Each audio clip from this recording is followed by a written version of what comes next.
चैन पाओ तुम। इनसे पूछिए, क्या सारे मुसलमान रोहिंग्या जो लुंगी बांध के आए थे वो रेपिस्ट थे?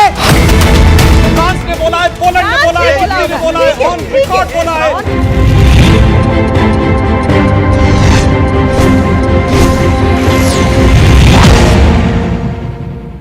नमस्कार व्यूअर्स, मैं हूं अमीश देवगन और आप देख रहे हैं वीकेंड का सबसे भरोसेमंद कार्यक्रम ये देश है हमारा। और इस हफ्ते ये देश है हमारा में बात होगी चुनाव की, बात होगी सीए की, बात होगी लोकसभा में आने वाले चुनाव में क्या होगा।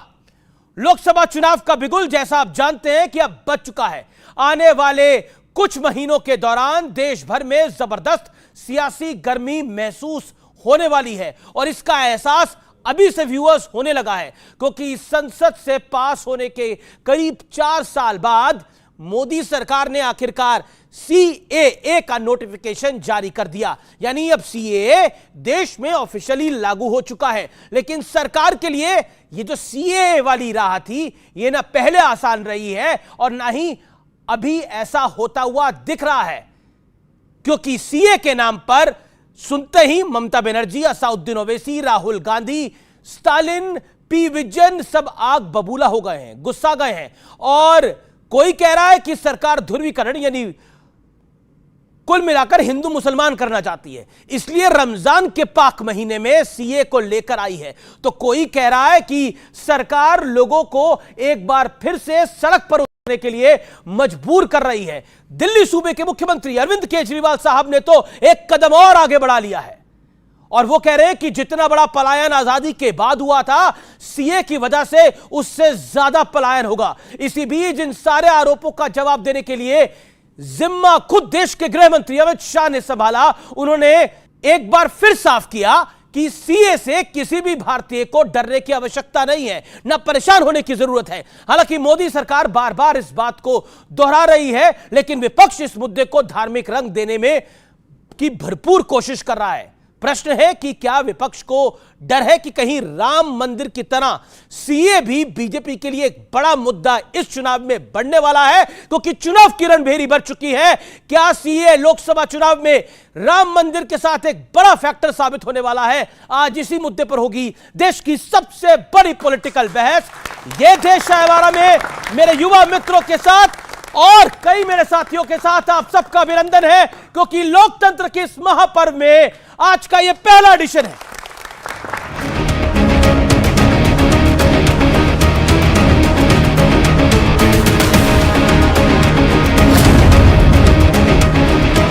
देश के सबसे बड़े दंगल का बिगुल बज चुका है, यानी लोकतंत्र के सबसे बड़े पर्व लोकसभा चुनाव 2024 की तारीखों का ऐलान हो चुका है। 2019 की तर्ज पर ही इस बार भी 7 चरणों में चुनाव होंगे। पहले चरण के लिए 102 सीटों पर 19 अप्रैल को वोट डाले जाएंगे। दूसरे चरण के लिए 89 सीटों के लिए 26 अप्रैल को वोट डाले जाएंगे। तीसरे चरण के लिए 94 सीटों पर 7 मई और चौथे चरण के लिए 96 सीटों पर 13 मई को वोट डाले जाएंगे। इसके अलावा पांचवें चरण के लिए 49 सीटों पर 20 मई और छठे चरण के लिए 57 सीटों पर 25 मई को वोटिंग होगी। आखिरी और 7वें चरण के लिए 57 सीटों पर 1 जून को मतदान होगा। चुनाव के नतीजे 4 जून को आएंगे। देश ने नतीजों का ऐलान कर दिया है। अब की बार मोदी जी के नेतृत्व में 370 पार बीजेपी जाए और 400 पार एनडीए जाए। अब तक का सबसे ऐतिहासिक विशाल विराट बहुमत मिलेगा। जमीनी हकीकत कुछ बदले नहीं, स्थिति कुछ बदले नहीं। 7 चरणों से मैं बाहर नहीं आ सकते। इतना डिजिटल इंडिया की बात होते हैं, आर्टिफिशियल इंटेलिजेंस की बात होती है, इतने सारे हमारे देश में सब कुछ आधुनिक बनाए जाते हैं, लेकिन 7 चरणों में हम फंसे हुए हैं। इस बीच सीएए को लेकर चौतरफा घमासान मचा हुआ है। विपक्ष का आरोप है कि सरकार चुनाव की तारीख के ऐलान से ठीक पहले सीएए ध्रुवीकरण के लिए लाए हैं। वहां पे लगभग 2.5 से 3 करोड़ माइनॉरिटीज हैं। अगर उन 2.5-3 करोड़ लोगों में 1-1.5 करोड़ लोग भी हमारे देश में आ गए, उनको कहां बसाएंगे, उनको कहां रहने की जगह देंगे? आजादी के बाद 1947 में जितना बड़ा माइग्रेशन हुआ था, उससे कहीं ज्यादा बड़ा माइग्रेशन इस एक सीए के कानून से होने जा रहा है। उनको मालूम नहीं है कि ये सारे लोग आ चुके हैं, आज भारत में ही रह रहे हैं, सिर्फ इनको अधिकार नहीं मिला है, वो अधिकार देने की बात है। 2014 तक जो आ गए इनको नागरिकता देनी है। CAA एक्ट को सिर्फ आप CAA से मत देखिए, इसको आपको NPR से और NRC से जोड़कर देखना पड़ेगा, और जब वो होगा तो जाहिर है उसमें सबसे ज्यादा निशाना बनेंगे मुसलमान, अल्पसंख्यक, माइनॉरिटीज, या तो किसी और व्यक्ति को डरने की जरूरत नहीं है, क्योंकि CAA में किसी की नागरिकता लेने का प्रावधान ही नहीं है। ममता जी को मैं खुली चुनौती देता हूं, इस कानून की धारा में से किसी की नागरिकता छीनने की एक धारा वो बता दे सार्वजनिक रूप से। वो खौफ पैदा कर रही है। राहुल गांधी जी आपके इसी कमरे में आकर देश को समझा दे कि क्यों विरोध में है। तो क्या अब की बार CAA लोकसभा चुनाव में राम मंदिर की तरह बड़ा मुद्दा बनने जा रहा है? और क्या इस बार CAA बीजेपी का 400 पार वाला टारगेट पूरा करने में मदद करेगा? तो क्या वाकई सीए के पीछे कोई बड़ा पॉलिटिकल एंगल है? लेकिन बहस के मुद्दे क्या है? चुनाव से ठीक पहले सीए क्यों आया? यह आज का बड़ा गंभीर सवाल है। सवाल नंबर 2, बहस का जो मुद्दा है वो ये है, सीए से मिशन 400 प्लस का टारगेट क्या होगा आसान? क्योंकि लोकसभा चुनाव की रणभेरी बच चुकी है। और क्या स्वार्थ की राजनीति इंडिया गठबंधन का खेल बिगाड़ेगी? क्योंकि कई जगह हम वो स्वार्थ है हावी होता हुआ देख रहे हैं। यह मूल सवाल है। और बात करने के लिए मेरे साथ जनता जनार्दन तो है ही, मेरे युवा मित्र तो है ही, उनके लिए जोरदार तालियां और आपका भी अभिनंदन जो कि वोट डालेंगे इस चुनाव के अंदर। और अभिनंदन हमारे मेहमानों का, डॉक्टर सुधांशु त्रिवेदी भारतीय जनता पार्टी के राज्यसभा के सांसद है, प्रवक्ता है, जोरदार तालियों से उनका अभिनंदन है। प्रियंका कक्कड़ जी जोरदार तालियों से आम आदमी पार्टी के नेता प्रवक्ता, उनका अभिनंदन है। विवेक श्रीवास्तव जी नेता है लेफ्ट के, उनका अभिनंदन है। मेरे साथ साजिद रशीदी है, मुस्लिम धर्मगुरु है, उनका अभिनंदन है। आप तमाम लोगों का अभिनंदन है इस चर्चा के अंदर। शुरुआत आप ही से करते हैं प्रियंका जी। प्रियंका जी, चुनाव की रणभेरी बज चुकी है और रणभेरी बजने के बाद ऐसा लग रहा है कि बीजेपी 400 की तरफ आगे बढ़ने के लिए हर संभव प्रयास करेगी, जो हर पॉलिटिकल पार्टी का अधिकार होता है। पहले राम मंदिर, अब सीए। लेकिन आप कह रहे हैं कि ये लोग आ गए तो हमारे लोग कहां जाएंगे?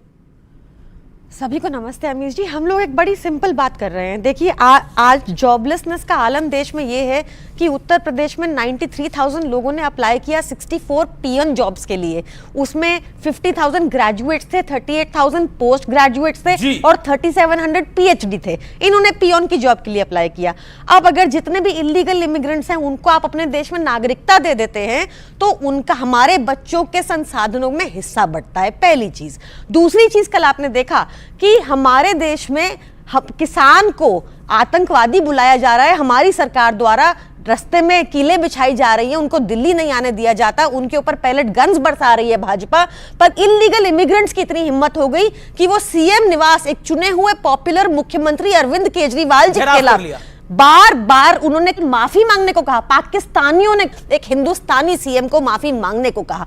यह हालत हो रही है। भाजपा वोट बैंक की राजनीति कर रही है। लास्ट मिनट में अब वो क्या बोले जाके लोगों को कि हमने तुम्हारा पेट्रोल 100 रुपए पार कर दिया, कि हमने करेंसी की साख इतनी गिरा दी कि आज 88 रुपीस का हो गया डॉलर, कि हम हमने तुम्हारे लिए महंगाई कवर अप करने के लिए, अपनी मिस गवर्नेंस को कवर अप करने के लिए सी आया। ये भी तो देखिए ना, अभी क्या चल रहा है आजकल, दबा के खाना है, नाम नहीं बताना, इलेक्टोरल बॉन्ड, ये सब इश्यूओं से साइडलाइन करने को नाम दिन रात लेते थे, यानी कांग्रेस जिनका नाम दिन रात लेती थी, उन्होंने तो कोई पैसे ही नहीं दिए। पूरी डिटेल नहीं आई, पूरी डिटेल नहीं आई निकल के आया। लेकिन इंटरेस्टिंग है सब चीजें। सुधांशु त्रिवेदी, चुनाव से ठीक पहले सीए क्यों आया? ये सवाल जरूर पूछा जाएगा। ऐलान जंग हो गया है। ये सवाल ही अपने आप में बेमानी है। सीए तो दिसंबर 2019 में आया था, चुनाव के 6 महीने बाद। नोटिफिकेशन अब क्यों आया 4 साल बाद? अरे भैया, जनवरी 2020 में नोटिफिकेशन हुआ था केवल, और 2 साल पड़ गए थे कोविड के। तो रूस का फॉर्मेशन अब हुआ है, यही कहते हैं। और देखिए झूठ का साम्राज्य बोलने वाले मुख्यमंत्री क्या बोलते हैं। अभी आपकी बाइट पे बोला ना 2.5 से 3 करोड़ माइनॉरिटी है। मैं सारे करोड़ों दर्शकों को कहता हूं जाके चेक करो। पाकिस्तान की पॉपुलेशन है 21-22 करोड़ के आसपास, वहां हिंदू बचा है 1% से कम, 17 लाख के आसपास हिंदू बचा है। और सुनो, बांग्लादेश की पॉपुलेशन है 16-16.5 करोड़। डेटा भी आप ज्यादा बता रहे, 17 लाख नहीं है, मुझे नहीं लगा। ऑफिशियल आंकड़ा ये होगा, लेकिन 17 लाख है नहीं। पॉपुलेशन है 16 कुछ करोड़, 16 करोड़ कुछ लाख, और वहां हिंदू है 7.5%, यानी 1 करोड़ के आसपास। मेरे भाई 1.25 करोड़ से ऊपर है नहीं, और झूठ बोल रहा है पढ़ा लिखा मुख्यमंत्री कि 2.5 से 3 करोड़ माइनॉरिटी है। यह है असली चेहरा। और इसके साथ इन्होंने यह भी साबित कर दिया कि इन्हें दुश्मनी सिर्फ भारत के हिंदुओं से नहीं है, हिंदू मात्र से दुश्मनी है, चाहे किसी भी देश का रहने वाला हो। हमारे साथ यहाँ पर पाकिस्तान में कितने हिंदू हैं? हाथ खड़ा करें। एक मिनट, अभी संसाधनों के ऊपर मैं पूछना चाहता हूं। ये दिल्ली आया, दिल्ली बसा था, बहुत बड़े माइग्रेंट्स आए थे, तो 47 में आपके हिसाब से तो उन्हें भगा देना चाहिए था जो पाकिस्तान से आए थे। यूपीए सरकार का ऑफिशियल डाकरा है, श्री प्रकाश जायसवाल ने एमओएस बोला था कि इस देश में 2 करोड़ बांग्लादेशी मुस्लिम घुसपैठिए हैं, भारी संख्या में दिल्ली में हैं। ये केजरीवाल सरकार ने जो कहा ना 1000 रुपए हम हर महिला को देंगे, उन्होंने वेरीफाई किया है कि रोहिंग्या और मुस्लिम को और बांग्लादेशी को नहीं देंगे? नहीं किया। या वो दावे के साथ कह सकते हैं ये स्टेट गवर्नमेंट की रिस्पॉन्सिबिलिटी में सेंटर नहीं आता बीच में कि उनकी स्टेट में एक भी बांग्लादेशी घुसपैठिया नहीं है। इसका मतलब सरकारी खजाने से बांग्लादेशी घुसपैठियों को पैसा देने को तैयार है, हजार रुपये, और यहां कह रहे हैं कि साहब हमारा नौकरी खा ली जाएगी। मैं जवाब ले लेता हूं प्रियंका जी से, लेकिन मेरे सवाल का, क्योंकि आपने बोला ये सवाल बेमानी और मेरे सवाल का जवाब नहीं आया, मैं दोबारा आपके पास आऊंगा। प्रियंका जी, कई सारे गंभीर सवाल डॉक्टर सुधांशु त्रिवेदी ने उठाए, बीजेपी मेंबर ऑफ पार्लियामेंट ने। एक सीधा सवाल है, क्या बीजेपी एक नैरेटिव बिल्ड कर रही है कि ऑपोजिशन इज एंटी हिंदू? मैं सुधांशु जी, पहले सुधांशु जी की बात का जवाब दे देती हूँ। देखिए, सुधांशु जी हैं बीजेपी से, यानी कि बहुत झूठी पार्टी। इन्होंने आपको ये नहीं बताया कि 5 दिसंबर 2020 को इनके यूनियन मिनिस्टर नित्यानंद राय ने सदन में रखा आंकड़ा कि उनके पास आंकड़ा ही नहीं है कितने लोग आ रहे हैं, उनके पास इतना कॉम्प्लेक्स इशू है इलीगल इमिग्रेशन का, आंकड़ा नहीं है। बट हाँ, 2017 का है, 2018 का है, 2019 का है, और ये 3 सालों में 1,10,642 सिर्फ बांग्लादेशी आए, पाकिस्तानी अफगानिस्तानी में भी गिन नहीं रही। इसके बाद 12 दिसंबर 2023 को इनको लताड़ पड़ी भाजपा को सुप्रीम कोर्ट से। इनके union home secretary Ajay Kumar Bhalla ने बताया कि 1000 किलोमीटर तो बांग्लादेश बॉर्डर का ऐसा है जिस पे हम फेंसिंग नहीं कर पा रहे और लोग आते जा रहे हैं। ये 17,000 लोग हैं, इनको लीगल कर दिया जाए। सुप्रीम कोर्ट ने लताड़ा। सुप्रीम कोर्ट ने कहा कि तुम कितने इलीगल इमिग्रेंट्स को नागरिक बनाना चाहते हो, तुमने अब तक फेंसिंग क्यों नहीं कंप्लीट की, तुमने बॉर्डर सुरक्षा के लिए क्या किया?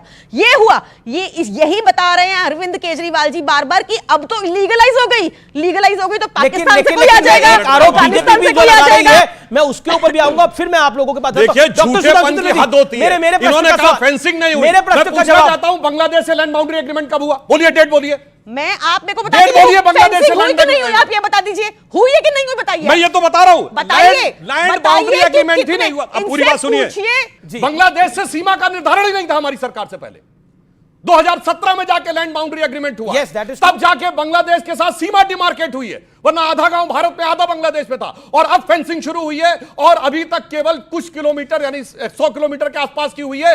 अगले कुछ साल लगेंगे जब पाकिस्तान की तरह फेंसिंग होगी। तो झूठ बोलने की हद है, जिन्होंने सीमा का निर्धारण नहीं किया वो कहते हैं फेंसिंग। इसीलिए मैं कहता हूं झूठ का कारोबार ये लोग इतना करते हैं, झूठ बोलने से पहले 10 बार सोच लेना चाहिए। और मैंने इनके गृह राज्य मंत्री को श्री प्रकाश जायसवाल ने 2 करोड़ बोला था कि नहीं? बोलिए हाँ या ना, बोलिए। जी, लेकिन मेरे सवाल का जवाब नहीं आ रहा सुधांशु जी। मैं जब मुन्नी दिल्ली आई थी ना, हमारे बजरंगी भाईजान छोड़ने गए थे, मुन्नी के मम्मी पापा को दिल्ली में नहीं बसा लिया। ये नहीं कि तुम्हें भी नागरिकता देते हैं। इनसे पूछिए नंबर कितना है। ये मुन्नी फिल्म में जीते हैं भैया का, हकीकत की जिंदगी से कोई लेना देना नहीं है। और सुनिए, जो बजरंगी भाईजान छोड़ने गए थे उनके पापा आरएसएस के वो थे स्वयंसेवक, याद है शाखा प्रतापगढ़ की शाखा के त्रिवेदी जी थे। तो हमारे ही दिल में वो रहता है कि सबको तो हम पूरी तरीके से ईमानदार हैं। सारे पाकिस्तानियों को देश में बसा के क्या और एक करना और चाह बात मैं रहे हैं? कहना चाहता हूं, हमारी सुनिए। बेटियां सेफ होंगी क्या? मैं सुनिए, कहां सेफ की बसाएंगे बात उनको? करता हूं। आप बताइए कहां अब सुनिए, बसाएंगे? बताइए एक कहां दर्जन बसाएंगे? उदाहरण एक दे का सकता सवाल हूं, है। एक मिनट, एक दर्जन उदाहरण दे सकता हूं जहां बांग्लादेशी मुसलमानों का आतंकवादी गतिविधियों में उदाहरण है। 2005, 6, 7, 8, 9, 10 बताइए। सुनिए, लखनऊ, फैजाबाद, बनारस के लेकर जयपुर ब्लास्ट से लेकर हैदराबाद से लेकर, सुनिए पूरी बात होने दीजिए, शांत शांत। बांग्लादेशी मुस्लिम, एक चुनौती से कहता हूं आतंकवादी घटना बताइए जिसमें पाकिस्तान या बांग्लादेश के हिंदू, सिख, जैन, बौद्ध हो। आज 2024 में मुझे बताएं, जब ये संसाधन क्रिएट नहीं कर पाए, इनफ लिमिटेड संसाधन है लोगों के पास, तो कैसे, कितना डिस्ट्रीब्यूट डिवाइड करना है, इनसे पूछ लीजिए। You made your point. सुनिए, केजरीवाल जी का वीडियो है कि जब तक केजरीवाल बैठा है वक्फ बोर्ड को पैसे की कमी नहीं होगी, इतना पैसा रहेगा, इतना पैसा रहेगा है, तब संसाधन नहीं याद आता है सर। मौलवियों को तनख्वाह देने में संसाधन नहीं याद आता है। को डिपोर्ट क्यों नहीं कर रहे? कैसे घुस रहे हैं देश में, बताइए। अच्छा, एक बताइए कैसे घुस रहे हैं? हमारे टाइम कैसे घुसे? हमारे आपके टाइम में घुसे 2017। अच्छा रोहिंग्या, अरे चलो, टाइम में घुसे। अरे सुनिए, आप ईडब्ल्यूएस अरे सुनिए, रोहिंग्या पे एक ट्वीट दिखाइए, केजरीवाल का एक ट्वीट रोहिंग्या पे, केजरीवाल का एक ट्वीट रोहिंग्या पे, दिल्ली के एक सेकंड, मैं वापस मुद्दे पर आता हूं। एक सेकंड, मैं वापस नहीं, किसी को जाने की आवश्यकता नहीं है, मुद्दों को वापस आने की जरूरत है। सुधांशु जी, मैंने जो सवाल पूछा, आपने बोला ये सवाल बेमानी है। चुनाव से मैं कहता हूं बहुत समस्या थी, आपकी सरकार को 10 साल हो गए, चुनाव की रणभेरी बज गई है, ऐलाने जंग हो गया है, यानी 2024 के लिए। टाइमिंग तो अब मैं पूछ रहा हूं, ये नोटिफिकेशन को 4 साल क्यों लग गए आने में? मेरा सवाल ये है कि चुनाव से ऐन पहले क्यों? इनको तो पहले भी जरूरत होगी ना रहने की, कि आज जरूरत पड़ गई, इसीलिए शंका है, इसीलिए शक होता है, पॉलिटिकली शक होता है। बता जवाब, इसका जवाब। बाई लॉज रूल्स तब बनते हैं जब पहले बिल पास होता है कि पहले लॉज बनते हैं? पहले एक्ट पास होता है। पहले एक्ट पास होता है। एक्ट पास हुआ फाइनली वो जनवरी 2020 में। कोविड कब आया? फरवरी 2020। बिल्कुल 2 साल तो पूरे कोविड में कब गया कोविड कब गया? 2022 में। 2022 में गया ना, और अभी आखिरी लहर तो 2023 के शुरू तक भी आई थी। ठीक, अब उसके बाद जब कोविड गया, नोटिफिकेशन तो आ ही सकता। अच्छा, मतलब ये बात कहना चाह रहे हैं, सुनिए, अच्छा मैं कह रहा हूं, चलिए हमसे प्रॉब्लम है ना, एक पार्टी बताइए जिसने ये ना बोला हो। 2003 में सिटीजनशिप अमेंडमेंट एक्ट के लिए कमेटी बनी थी, और उस कमेटी का चेयरमैन कौन था? प्रणब मुखर्जी। उसमें मेंबर कौन कौन थे? लालू प्रसाद यादव, कपिल सिब्बल और जनेश्वर मिश्रा।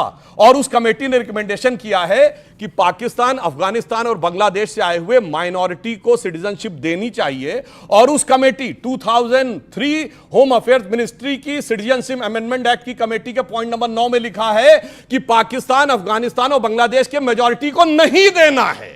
अब मेरे भाई बताओ, इसे ही कहते हैं देख तेरे संसार की हालत क्या हो गई भगवान। जो लिखा हुआ था कमेटी में, जिस पे साइन किए हुए, किसके? लालू प्रसाद यादव के साइन है, कपिल सिब्बल के साइन है, अंबिका सोनी के साइन है, और प्रणब मुखर्जी जी की चेयरमैनशिप में आज कहते हैं कि बदल जाओ। ठीक है, तो आप कह रहे हैं कि आप नेहरू जी को फॉलो कर रहे हैं? ना, हम तो कह रहे हैं पार्टी को फॉलो कर रहे हैं। हाँ बिल्कुल, नेहरू जी, लालू प्रसाद यादव को फॉलो कर रहे हैं। गांधी जी का कमिटमेंट था, नेहरू के कमिटमेंट को पूरा कर रहे हैं। जी, ये कह रहे हैं हम नेहरू का कमिटमेंट पूरा कर रहे हैं। बुद्धदेव भट्टाचार्य जी का भी कमिटमेंट जो उन्होंने बोला था उसको भी फॉलो कर रहे हैं। तो आप लोगों को तकलीफ क्या है? नहीं, तो सब आप ही के काम कर रहे हैं। हम तो बड़े खुश हैं अगर ये नेहरू जी को फॉलो कर रहे हैं, फाउंडिंग फादर थे हमारे देश के, रिस्पेक्ट दे रहे हैं, बड़ी खुशी की बात है साहब। और कम्युनिस्टों के नेताओं को फॉलो कर रहे हैं तो और भी खुशी की बात है, आपका अभिनंदन है, और करिए फॉलो। लेकिन देखिए प्रॉब्लम क्या है, प्रॉब्लम हिंदू या मुसलमान, ये तो रिस्पेक्ट दे रहे हैं लेकिन जनता सीटें नहीं दे रही। नहीं, वो अब ये रिस्पेक्ट देना शुरू करेंगे तो शायद ये इस तरफ आना शुरू हो जाए। अब सुनिए, मैं बड़ा क्लियर सी बात बोलता हूं, बात हिंदू मुस्लिम की है ही नहीं। हमारा एक सेक्युलर कंट्री है। आइडिया ऑफ इंडिया कहता है आपका कोई जाति हो, धर्म हो, कौन हो, क्या सेक्स है, क्या जेंडर है, मैटर नहीं करता, we are all one citizens. Point. हम आज वुमेन रिजर्वेशन बिल लेकर के आए, लेट आया लेकिन आया, और बड़ा सशक्त बिल आया है। तो हम क्या कह रहे हैं? We are all one. हमारा एक स्टेटस है, हमारा एक वोट है, उस वोट की एक पावर है। हमारे यहां पे ये कहना साहब, जो नैरेटिव सुधांशु भाई यहां बताने की कोशिश कर रहे हैं कि अगर मुसलमानों की मदद कर दी तो साहब एक नेगेटिव पॉइंट हो गया। अगर रोहिंग्यास पे नहीं सुनिए सर, आप जो नैरेटिव बना रहे थे, नहीं आप सुनिए तो सर, अब माइनॉरिटीज की बात एक हो गई, बहुत अच्छी बात है।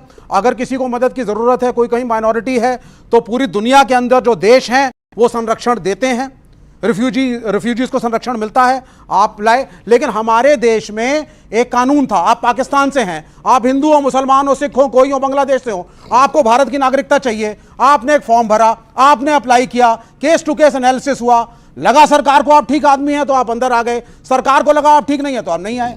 तो थिंग्स आर ऑलरेडी वर्किंग। तो ये जबरदस्ती का एक कानून ला करके ढिंडोरा पीटना कि साहब हम हिंदुओं के चैंपियन हैं। ये लोग तो पहले यही है ना, ये तो ये नहीं कि अब लेकर आए हैं, ये लोग तो बैठे हुए हैं। नहीं, वो ठीक है, लेकिन हमारा पॉइंट डिफरेंट है। हमारा पॉइंट ये है कि माइनॉरिटीज में क्या अहमदिया मुसलमानों को गिना जाएगा पाकिस्तान के या नहीं, जिन पर बम फोड़ा जाता। जस्ट 10 सेकंड और, शियाओं को गिना जाएगा या नहीं? 72 से ज्यादा फिरके मुसलमानों के हैं। पाकिस्तान का बुरा हाल में पाए जाते हैं। नहीं, पाकिस्तान का बुरा हाल है, बांग्लादेश में भी बहुत बुरा हाल है। पाकिस्तान भूखों मरे, इंडिया उनके सब लोगों को यहां ले ले। बांग्लादेश अगर भूखों मरो तो बांग्लादेश के सब लोगों को यहां ले ले। अफगानिस्तान में तालिबान नहीं आए तो उनके सब लोगों को यहां ले ले। तो हम सब कहां जाएं? झुमरी तलैया। तो धर्म के नाम से बिल मत बनाइए ना, इनकी बात से सहमत धर्म के नाम से बिल मत बनाइए। अब सुधांशु सुनिए, रोजगार के चैंपियन वाले पूछे, इनकी बात से सहमत हैं? ये आपके गठबंधन सहयोगी है, सोच समझ के बोलिएगा। सोच समझ के बोलिएगा। ग्रेटफुल कि सुधांशु जी माने कि सिर्फ रोजगार आम आदमी पार्टी दे सकती है। नहीं, रोजगार की बात करने वालों बातों के चैंपियन तो देते ही है ना। हमने आपने ये तो नहीं, बातों के चैंपियन है। प्रियंका जी, बीजेपी का आरोप है कि आपने नेशनल सिक्योरिटी के साथ कॉम्प्रोमाइज किया है। आपने मुफ्त की रेवड़ियां बांटी हैं रोहिंग्यों को और बांग्लादेशियों को। अनुराग ठाकुर ने यह बात को बोला। जी, आप इतने स्मार्ट आदमी है, बाकी सबको छोड़िए। सुनिए, पर बोला वो उनके बोलने से क्या होता है, तो क्या क्या नहीं बोलते वो तो सुनिए। आप प्रूफ भी दे रहे हैं। मेरी बात सुनिए। बॉर्डर सिक्योरिटी किसका जिम्मेदारी है? मेरी प्रियंका कक्कड़ की अमीश देवगन की, या एमएचए की, अमित शाह की, या पीएम मोदी की? ये बता दीजिए, बॉर्डर सिक्योरिटी किसकी जिम्मेदारी है? रोहिंग्या अगर आते हैं तो कहां से आते हैं?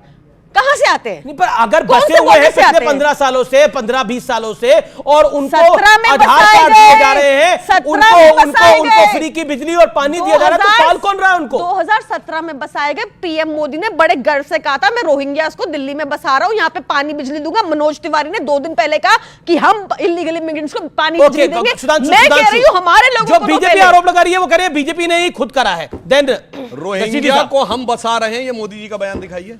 हाँ, फर्जी कुछ भी बोलने लगते हैं। दूसरे सुनिए, इन्होंने कहा बॉर्डर किसकी जिम्मेदारी है? अब सुनिए, ये बताइए, बॉर्डर तो केंद्र सरकार की जिम्मेदारी है ना? बहुत अच्छे। सुनिए, बॉर्डर केंद्र सरकार की जिम्मेदारी है। बिल्कुल, सुनिए, तो बॉर्डर पार सर्जिकल स्ट्राइक होगी तो सबूत मांगेगा दिल्ली का मुख्यमंत्री। घुमा दी बात, फिर से घुमा दी। अरे भाई सुनिए, एयरफोर्स से इनका मतलब, आर्मी से इनका मतलब नहीं, मगर आर्मी एयरफोर्स पे सबूत मांगेंगे। ये देखिए, और आप कहेंगे मैं चैनल को कवर कर लेती हूँ क्योंकि कोई और चैनल है, इसमें लिखा है रोहिंग्या शरणार्थियों को घर, जरूरी सुविधाएं और 24 घंटा सुरक्षा देगी मोदी सरकार। सरकार के इस फैसले पर आपकी क्या राय? बिल्कुल सुनिए, देखिए, बिल्कुल सुरक्षा देना और नागरिकता देने में जमीन आसमान का अंतर है। तो हमने नहीं कहा नागरिक। और सुनिए, चलिए, इन्होंने इससे पहले कभी इमिग्रेंट्स का मुद्दा उठाया हो? बताइए, चुनौती से केजरीवाल जी ने बताइए इससे पहले।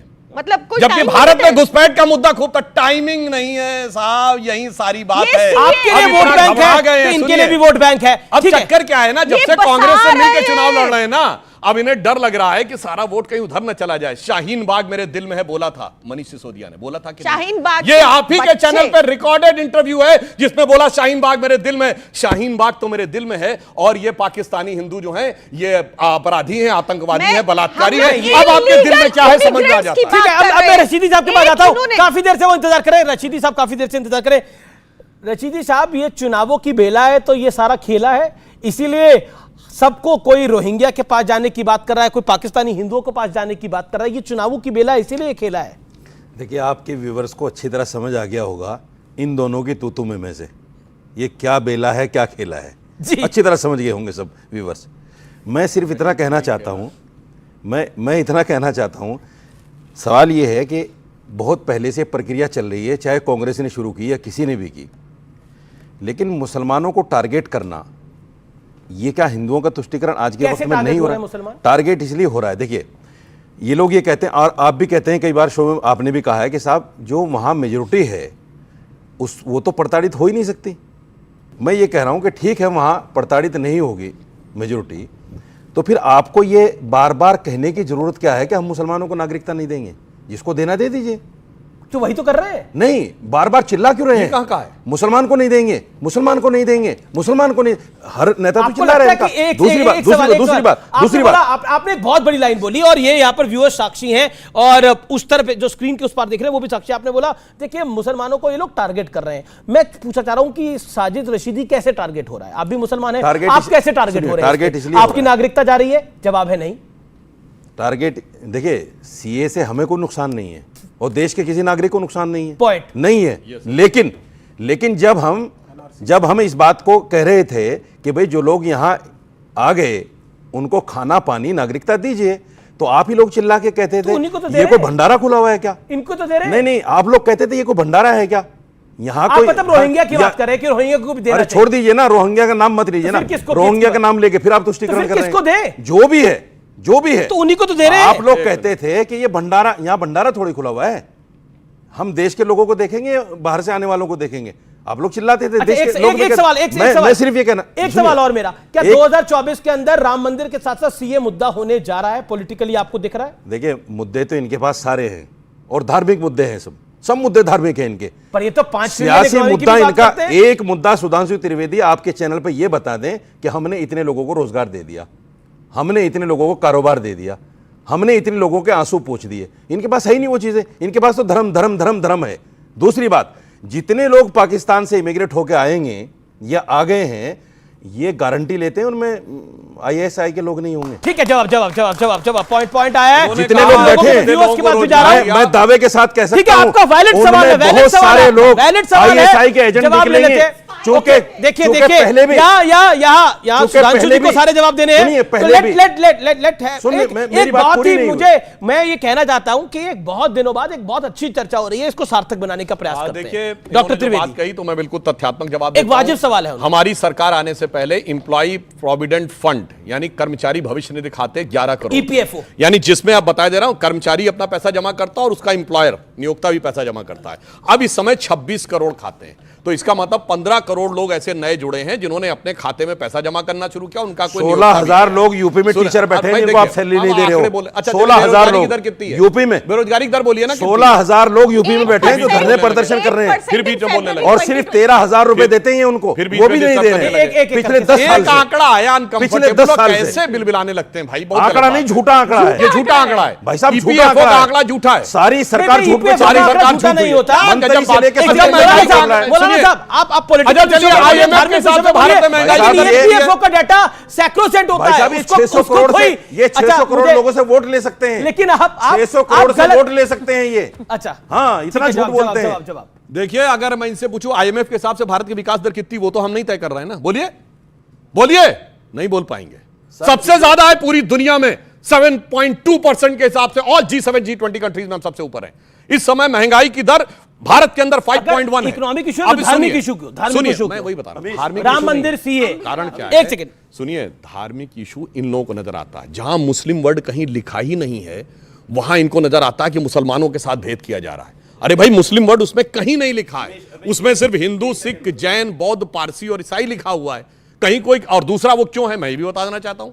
हम इन 3-4 देशों में देखा जाए तो हम एक सेकुलर देश है, इसलिए सेकुलर देश के नाते हमारी धर्मनिरपेक्षता की एक कसौटी है कि उन देशों में जो मजहबी रूप से प्रताड़ित लोग हैं उनको हम अपने घर में शरण दें। यह धर्मनिरपेक्ष भारत की कसौटी है, इसलिए हम ये सेकुलर राष्ट्र का क्रेडेंशियल है इसलिए। और मैं एक और कहना चाहता हूं, फिर भी अगर इनको लगता है कि मुसलमानों को इंक्लूड करना चाहिए, तो मैं कहना चाहता हूं एक बार दिल खोल के कहो तो कि जो निजामे मुस्तफा है पाकिस्तान में, उसमें मुसलमान महफूज नहीं है, मोदी के हिंदुस्तान में महफूज है। पहले तो कहेंगे मुसलमान को डर लगता है मोदी के हिंदुस्तान में, अब सीए में कहेंगे आओ मेरे भाई स्टैंड एक बार क्लियर कर लीजिए। ठीक है, निजामे में एक सेकंड में आ रहा हूं, निजामे मुस्तफा से ज्यादा महफूज पाकिस्तान में तो है, तो हम कहें विचार करेंगे। मैं आप ही से कहता हूं, अगर निजामे मुस्तफा पाकिस्तान में होता तो ये हिंदू वहां से इमिग्रेट होके नहीं आते। पर है तो सही उधर। मैं दावे के साथ कहता हूं, और किस लिए आ रहे हैं? वहां निजाम मुस्तफा है ही नहीं, वहां इस्लामिक देश है पाकिस्तान। नहीं नहीं, वहां इस्लामिक देश, वो मुसलमान देश है। हाँ, तो इस्लामिक नहीं है, इस्लामिक नहीं है, मुसलमान देश है। इस्लामिक अगर मुसलमान देश अलग हो गया, इस्लामिक देश अलग हो गया, नहीं आते वहां से। अच्छा, ये मुझे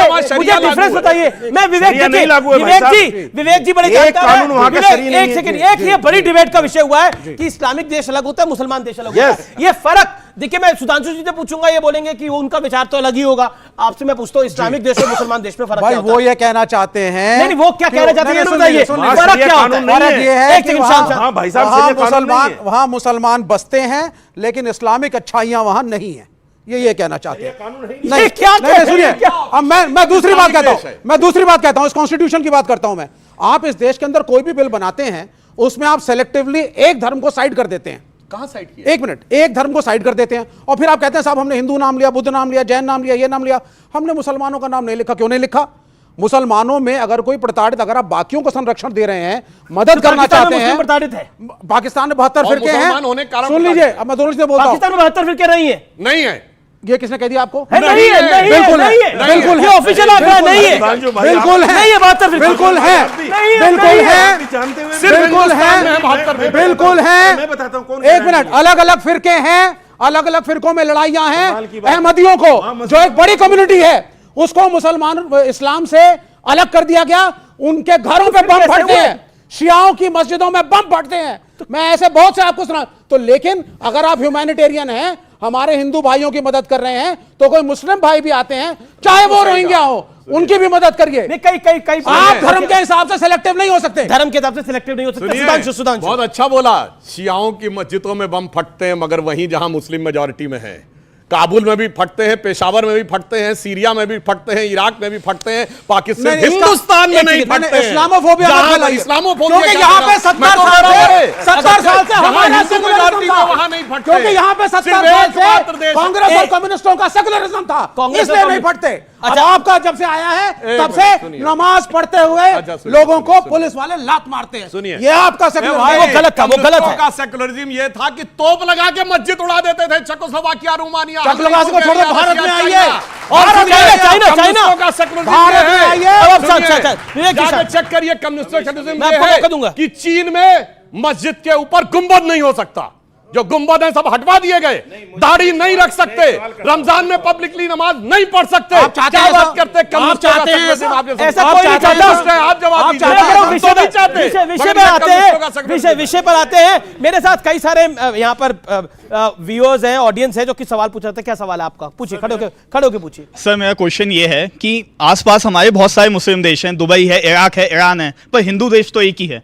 तो क्या हमें, जो हमारे हिंदू भाई बहन हैं, श्रीलंका भी है, तो हमें उनको अपने, अरे इन्हें क्यों डांट रहे, इन्हें क्यों डांट रहे हैं? सवाल तो पूछ ले अपना। तो महोदय, आपको ऐसा नहीं लगता कि हमें, पूछिए भैया, क्या आपको ऐसा नहीं लगता कि हमारे पास जब एक ही एक हिंदू देश है तो हमें उनको मौका देना चाहिए, जो हमारे भाई बहन प्रताड़ित हैं पाकिस्तान में? ये आपकी भावना की ये हिंदू देश है, लेकिन ये हिंदू देश नहीं है। जवाब दे देता हूं। जी 140 करोड़ आबादी पहले से है। आप नेपाल जाओ, आप श्रीलंका जाओ, हिंदुस्तानी क्यों? ये बांग्लादेशियों, रोहिंग्या से बोलिए, हिंदुस्तान ही क्यों? रोहिंग्या बोलिए, वापस रुक गए पाकिस्तान। मैं रोहिंग्या का समर्थक नहीं हूँ, मैं रोहिंग्या का समर्थक नहीं हूँ। अरे 50 वीडियो है मेरे भाई, ऐसे मत बोलिए।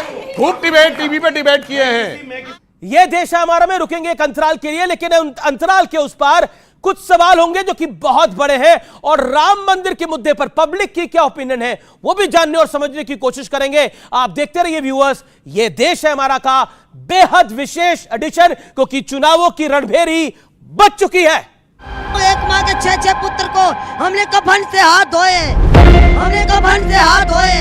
हम हाथ जोड़ के कहते हैं हमें नागरिकता मिलनी चाहिए। मेरी बुआ की बेटी उठा ली, बहन उठा ली, ये गोली मारी हुई है मुसलमानों ने।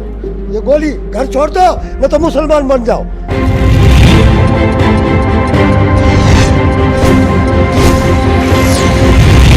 रणभेरी, क्योंकि सबसे बड़ा दंगल शुरू हो चुका है। क्या वाकई सीए का इंपैक्ट पड़ेगा, या फिर बीजेपी हवा में तीर उड़ा रही है? यह भी सवाल है इस दौर में। धर्मवीर सोलंकी जी, मैं आपके पास आऊंगा, आप खड़े होइए, और मैं आपसे जानना चाहूंगा, आपने बोला कि हमने पाकिस्तान छोड़ा है, परंतु हमने हिंदू धर्म नहीं छोड़ा है, यह आपने कहा। पाकिस्तान में हालात कैसे हैं, अगर आप बता पाएं, और आपके साथ क्या हुआ उधर? देखो, 75 सालों से कितने हिंदू धर्म थे पाकिस्तान में, आज चंद बच्चे हैं, गिनने को बचे हैं। सारे कहाँ गए? मार दिए गए, धर्म परिवर्तन कर दिए गए। परसों की बात है, वहाँ कई परिवारों को बंदूक देके उनको धर्म परिवर्तन किया गया है, और वहाँ पे बहन बेटियों के साथ बड़ा अत्याचार हो रहा है। वहाँ पे क्या है, वहाँ पे धर्म की कोई बात नहीं रखी जाती है, धर्म की वहाँ कोई बात नहीं रखी जाती है। हिंदू, जहाँ पे हिंदू देखा उन्हें मारा गया, लूटा गया। जी, हिंदुओं को लूटा गया। खड़े होके बोलिए। एक सेकंड, ये महिला कुछ बोलना चाहती है, अब ध्यान रखिए। भारतवासी को ये कहना चाहती हूँ, हिंदू हो चाहे मुस्लिम हो, चाहे सिख हो चाहे ईसाई हो, एक माँ के पुत्र 6 मारे गए। ये कहाँ के मुस्लिम की पाकिस्तान के न्याय है? जब यहाँ हम न्याय मांगते हैं तो यहाँ बोलते हैं पाकिस्तान चले जाओ। तो हमें क्या मरवाने चाहते हो? हम भाग के भारत में नहीं आएंगे। वहाँ कहते हैं हिंदू हो आप वहाँ चले जाओ। यहाँ से कहते हैं पाकिस्तान वाले पाकिस्तान में चले जाओ। हमको हमारे बहू बेटे को लुटवाने के लिए हम पैदाश हुए हैं। क्या वहाँ पाकिस्तान में, आप पाकिस्तान में थी, वहां से आई हैं आप? हाँ, हम क्या क्या पाकिस्तान हालात में जी, क्या क्या हालात थे वहां पर? वही तो कह रही हूँ, वही तो कह रही हूँ। एक माँ के 6 पुत्र को हमने कफन से हाथ धोए हैं, यही कह रहे हमारे। मगर हम ये बात नहीं छेड़ना चाहते हैं, मगर जो नरेंद्र मोदी ने हमारे लिए सीए बिल पास किया, हम हाथ जोड़ के सबको विनती ये कहना चाहते हैं, हम भी हिंदू हैं, हमारे पास जुल्म हो रहे हैं, सच में ये कह रहे हैं जुल्म हो रहे हैं वहीं पे। हमें नागरिकता मिलनी चाहिए, किसी भी पक्ष में हमें घिसड़ना नहीं चाहिए।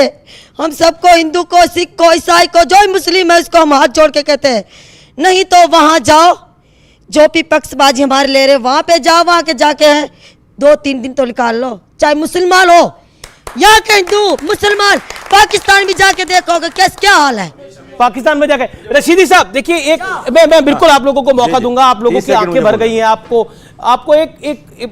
आपका दुख है, उस दुख का एहसास मुझे नहीं लगता कि ये सब लोगों को आपके दुख का एहसास होगा, और कोई उस दुख को आपके साथ जो वैसे एक अमीश नहीं बिल्कुल नहीं, मैं तो आपकी बात को ही रख रहा हूं। तो लेकिन रशीदी साहब वो कहते हैं कि आप ही हैं तो 3 दिन तो पाकिस्तान में बिता के आई हैं, तो एहसास होगा कि वहां पर माहौल कैसा है। मैं बताता हूं। जवाब अगर आप बहन मेरी बात सुनो, इधर देखो, मेरी बात सुनो, इधर देखो। यहाँ हजारों मुसलमानों की मोब लिंचिंग हो गई गाय के नाम पे, और नारा क्या देते हैं बीजेपी वाले, मुसलमानों के दो स्थान, कब्रिस्तान या पाकिस्तान। हम देश छोड़ के चले जाएं? हम नहीं जा सकते। आप पाकिस्तान और हिंदुस्तान को हम उस वक्त पाकिस्तान नहीं गए, हम उस वक्त पाकिस्तान नहीं गए जब हमारे रास्ते खुले थे। हम नहीं जाएंगे, हम नहीं जाएंगे, आपकी तरह नहीं है हम देश को छोड़ के चले जाएं।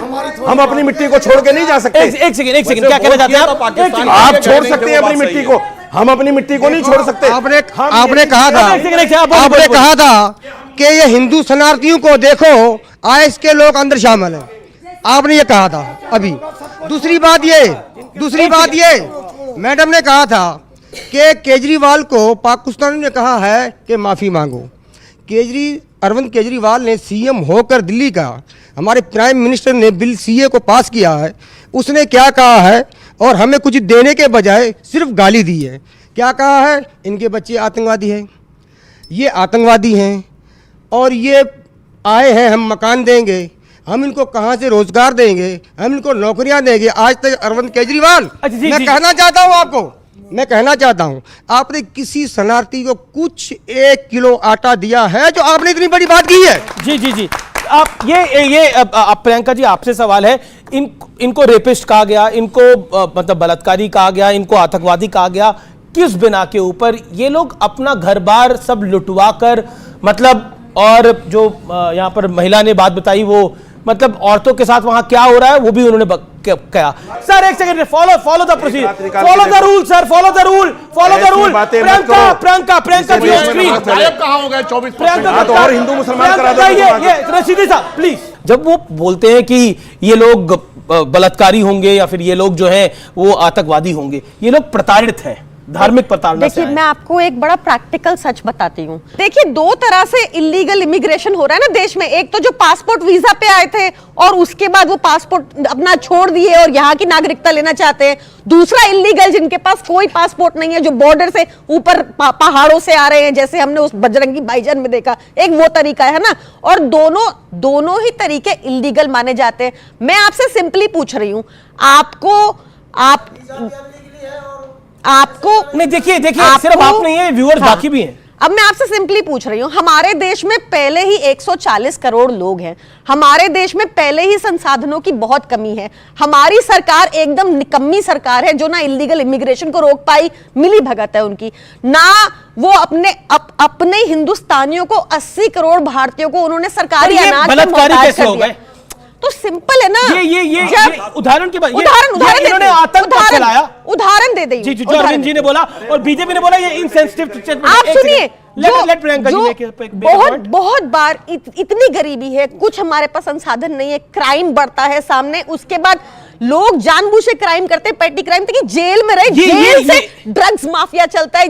हम अपनी सरकार का डाटा नहीं, 2014 का डाटा बोल रहे हैं। इन्होंने कहा, सरकार का ऑफिशियल बयान था, 1,40,000 बांग्लादेश से आए हुए हिंदुओं ने आवेदन दे रखा था और सुखबीर बादल ने फ्लोर द हाउस से बोला था कि 60,000 सिखों ने, जिसमें पाकिस्तान और अफगानिस्तान दोनों के थे, जिन्होंने आवेदन दे रखा था। मुसलमानों में कितनों ने आवेदन दिया? 10,000 का भी नाम बताइए। हाँ, जिन्होंने दिया। पूरी बात सुनिए। किसने दिया? अदनान सामी ने किया। अदनान सामी कौन है जिन्होंने गाना गाया था? थोड़ी सी लिफ्ट करा दिया। सुनो मेरे भाई, पिछले 5-6 सालों में 500 मुसलमानों को जो पाकिस्तान और बांग्लादेश के थे उनको भारत की नागरिकता दी गई है, इंक्लूडिंग अदनान सामी। अरे जो मांगेगा उसको देंगे ना। आप बताइए कितने लाख ने मांगा? इनसे पूछिए कितने लाख से मांगा? 500 को जो मांग रहे हैं उनके लिए हल्ला मचा रहे हैं। सरकार कहती है जब 500 को दे दी, बाकी को क्यों नहीं देंगे? मुसलमानों को भी दो भाई। अरे भाई क्यों बता रहा हूं? लिखते हो कि नहीं देंगे? बताइए ना, 10,000 की सूची दिखाइए। ये कोई बात भी आप कोई बात होती है? कानून लाते हैं, नहीं देंगे और वैसे दे रहे हैं जिन्होंने अप्लाई किया। लेकिन 1000 दिखाइए। जो इन्होंने इलीगल, सुनिए, इलीगल वो होता है जो यहाँ आए और अप्लाई ना करे। जो यहाँ आए और अप्लाई करे वो शरणार्थी होता है। शरणार्थी और घुसपैठिए का अंतर समझिए।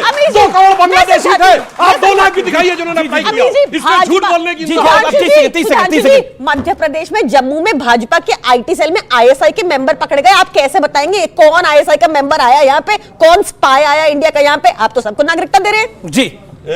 राजस्थान की STF की रिपोर्ट नहीं पड़ी थी कांग्रेस सरकार में कि कुछ लोगों को भेजा गया था कि बीजेपी के माइनॉरिटी सेल में जाओ, बड़े नेताओं के नजदीक जाओ, ताकि उनका असैसिनेशन कर सको। बुद्धू बिचारी। अरे बात सुनिए ना, वो पकड़े गए, इसीलिए पकड़े गए ताकि उनका असैसिनेशन कर सको। अरे सुनिए भैया, अरे आप तो ये नहीं तय कर पा रहे रशीदी साहब, आपने इतना आप तो ये नहीं तय कर पा रहे कि कौन लोग। आप अदनान सामी पे अटके पड़े तब से। इसको जवाब देना पड़ेगा। किंतु परंतु नहीं कर सकता। जब ये देश आजाद हुआ तो आज के पाकिस्तान में 24% हिंदू था, जो 1% से कम हो गया, और 9% मुसलमान था, जो 16% हो गया। इस देश के 9 राज्य हिंदू माइनॉरिटी हो गए। बताइए कहीं ये पॉइंट है। और ये पॉइंट क्यों है मैं आपको बताता हूं। नहीं, सुनना पड़ेगा व्यूअर्स, क्योंकि बात हुई हिंदू कितने थे पाकिस्तान के अंदर और हिंदू कितने थे बांग्लादेश के अंदर। आज इस आंकड़े पे गंभीरता से चिंतन करने की जरूरत है। पाकिस्तान में 1951 में 15% से ज्यादा हिंदू थे और जब देश आजाद हुआ तो 1947 में 23% से ज्यादा हिंदू थे। 70 साल में जो हिंदू आबादी है वो 1% से भी कम आ गई। वो हिंदू कहां गए? ये हिंदू कुछ यहां आ गए, उनको जमीन निकल गई या आसमान निकल गया? कौन निकल गया? बांग्लादेश में 1971 में 25% हिंदू थे। आज वह हिंदू हालात ऐसी है, जो ऑफिशियल आंकड़ा है वो 8-9% कहता है, लेकिन जो ग्राउंड जीरो की रिपोर्ट है वो कहती है 5% से भी कम है, और उसमें से भी 2.5% कन्वर्टेड है। ऐसे हालात है बांग्लादेश और पाकिस्तान के अंदर। और आप बात करते हैं ये हिंदू और सिख, जैन, बौद्ध, ईसाई ये कहां जाएंगे, और खासतौर पर हिंदू और सिख कहां जाएंगे अगर अपने मूल वतन में नहीं आएंगे? तो पॉइंट ये है, ये कहां जाएंगे? जी क्या कहना चाहते हैं? अब आप बोलिए, क्या कहना चाहते हैं आप? धर्म की बात है, जो झूठ वचन बोलेगा उसके मुख में कीड़े पड़ेंगे, भगवान करेंगे, वो कहीं भी नहीं सुधरेगा। आपका क्या पॉइंट है? मेरी बुआ की बेटी उठा ली, बहन उठा ली, मेरी परिवार लूटी गई, मेरे घर के 10-10 हजार किलो जमीन वो लूटी गई। जो लूटी गई क्या ये गोली मारी हुई है मुसलमानों ने। ये गोली, घर छोड़ दो न तो मुसलमान बन जाओ, घर छोड़ दो या मुसलमान बन जाओ। धर्म नहीं, हमने बोला भाई ये जमीन तुम्हारी, तुम ले लो, हम हमारा धर्म नहीं छोड़ेंगे, हम चले जाएंगे भारत मैया के गोद में, हम मुसलमान नहीं बनेंगे। ये जालिमी है, ये कुपट में कीड़े पड़ जाएंगे, भगवान करे तुम्हारे मुख में कीड़े पड़ जाएंगे। जो हमारे से जो गुजरी है वो आप नहीं देखते हो, तुम्हारी आंखें फूटी हुई है। जी। मेरा सवाल ये है, मैडम जी ने भी ये कहा था कि जो अनलीगल है उनको नागरिकता सरकार दे रही है।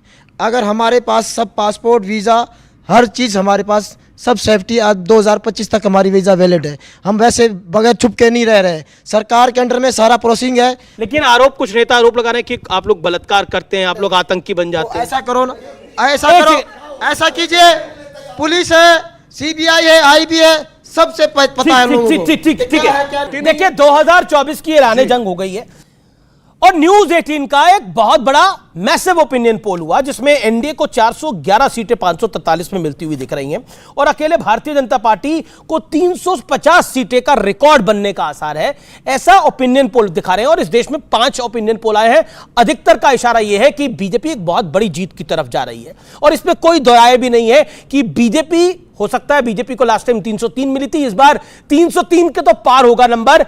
इसके लिए कोई मुझे नहीं लगता कोई दो राय है, क्योंकि बीजेपी का नंबर जो आसार है ग्राउंड जीरो पर वही है। ओपिनियन पोल में हमने राम मंदिर पर भी सवाल पूछा, अयोध्या में राम मंदिर राष्ट्रीय स्वाभिमान और एकता का प्रतीक है, इसका जवाब आया 64%, 64% लोगों ने कहा कि हां ये है और 20% लोगों ने ना कहा, 16% लोग ऐसे थे जो किसी भी तरफ नहीं थे। तो प्रियंका ये एक बात का इशारा करता है कि राम मंदिर के विषय के ऊपर जो इंडिया अलायंस ने स्टैंड लिया, जो राहुल गांधी की पार्टी ने स्टैंड लिया, जो लेफ्ट ने स्टैंड लिया, जो सपा ने स्टैंड लिया, वो उसका इंप्लीकेशंस आप पे भी आएंगे। और सीए प्लस राम मंदिर बीजेपी के लिए 2024 की बेतरनी पार लगा देगा। देखिए, राम भगवान सबके हैं, इसमें कोई राजनीति नहीं है। अब हमारी तो यूनिटी इन डाइवर्सिटी वाला कॉन्सेप्ट है हमारी अलायंस का ना, मन की बात नहीं चलती खाली, तो everyone can have their own views.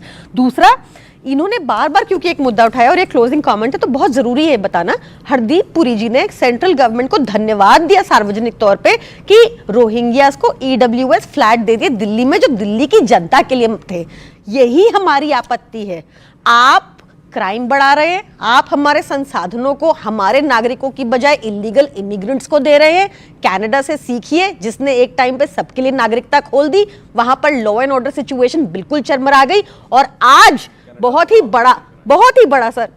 बड़ा इशू बना हुआ है इमिग्रेशन का, चाहे इटली हो, चाहे यूके हो, चाहे यूएस हो, चाहे कनाडा हो। अब मैं सुधांशु जी आपके पास आता हूं, आप राम की बात तो करते हैं लेकिन काम की बात नहीं करते। पहले तो पढ़े लिखे मुख्यमंत्री की जो प्रतिनिधि हैं उनको बता दूं, बहुत अच्छा इन्होंने बोला, आज इलीगल इमिग्रेंट्स की बहुत बड़ी प्रॉब्लम है, कनाडा से लेके, बेल्जियम से लेके, जर्मनी से लेके, फ्रांस से लेके, मगर साफ साफ बोलिए ना कौन से इलीगल इमिग्रेंट्स है।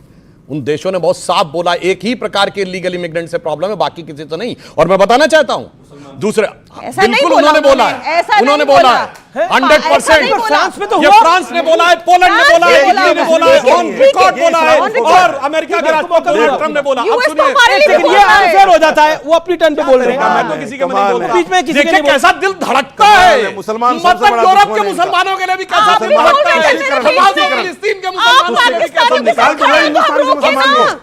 अरे निकाल दो, एक सेकंड, मुझे लगता है कि निकालो, किसको निकालो, निकालो मुसलमानों क्या बोला आपने, बनाओ एक देश अलग। हाँ, किसके लिए, इनका इरादा यही है। किनका इरादा हुआ है? ये बेल्जियम जाएंगे तो मुसलमान दिक्कत, ये बेल्जियम में भी मोदी मुसलमान दिक्कत, बेल्जियम में मोदी जी हैं, फ्रांस में मोदी जी हैं क्या? ए, मेरी बात मत मानो, पोलैंड का जो नया चीफ प्राइम मिनिस्टर बना है उसकी जरा पढ़ लो जाके। और सुनिए, इटली की प्राइम मिनिस्टर जॉर्जिया मेलोनी की बात पढ़ लीजिए। फाइनल सवाल, इंडिया अलायंस की कितनी सीटें आ रही हैं? आपका ओपिनियन पोल क्या कह रहा है, बताइए।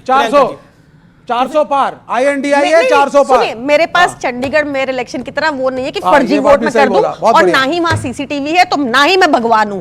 जनता भगवान है, जनता मालिक है। मैं हिंदुस्तानियों के साथ हूं, दिल्ली के चुनाव में घोषणा करते नहीं हूं। थे, इस बार ही नहीं कर पा रहे। देखिए, दिल्ली के चुनाव में हिंदुस्तान बड़े बड़े पोस्टर लगाते थे कि 70 पार है, 70 पार है, लेकिन इस बार ये पाकिस्तानियों के साथ नहीं है, पर इनका और राहुल गांधी जी का बयान पाकिस्तान कोर्ट करता है भारत के खिलाफ यूनाइटेड नेशंस में। बहुत बहुत शुक्रिया, बहुत बहुत शुक्रिया आपका। ये देश है हमारा कि आज के एडिशन में इतना ही। उम्मीद है आपको कार्यक्रम हमारा जरूर पसंद आया होगा। आप सबको मेरा धन्यवाद, लेकिन मेरा अनुरोध है आपसे कि इस लोकतंत्र के महापर्व में वोट जरूर डालिएगा, क्योंकि वोट आपका अधिकार है। नमस्कार, जय हिंद।